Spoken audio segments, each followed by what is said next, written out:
High friend, இன்னைக்கு வீடியோவில் என்ன பார்க்குவோம் பார்த்தீங்கன்னா க்ரீன் டீக்கு வந்து தேவையான அளவுக்கு தண்ணி விட்டு டீ தூள் போட்டு கொதிக்க வச்சாச்சு. ஃப்ளாக்ஸில் தான் கொதிக்க வைக்க. இந்த ஃப்ளாக்ஸ் பற்றி சொல்லணுன்னு பார்த்தீங்கன்னா, நிறைய பேர் வந்து இந்த ஃப்ளாக்ஸ் வெடிக்குது அப்படி சொன்னாங்க. இந்த ஃப்ளாக்ஸ் ஏன் வெடிக்குது அப்படின்னு பார்த்தீங்கன்னா, இதில் வந்து மில்க் ஆட் பண்ணுறதுனால மில்க் வந்து பொங்கி ஊற்றுறதுக்கு வந்து சான்ஸ்.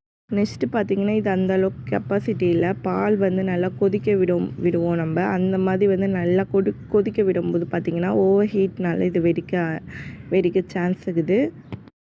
பட் க்ரீன் டீ வந்து அந்த மாதிரி கிடையாது. நம்ம கொஞ்சமாக தண்ணி விட்டு டீ தூள் போடுவோம். அது வந்து நார்மலாக வந்து கொஞ்சம் நம்ம ஆஃப் பண்ணி போடணும். ஒரேடியாக கொதிக்க வைக்காமல் நம்ம ஆஃப் பண்ணி போடும்போது பார்த்திங்கன்னா ஹீட் வந்து கம்மியாகும். அதனால் வந்து வெடிக்காது. க்ரீன் டீ ரெடி ஆகிடுச்சு. நான் கொஞ்சமாக சுகர் ஆட் பண்ணுவேன் க்ரீன் டீயில்.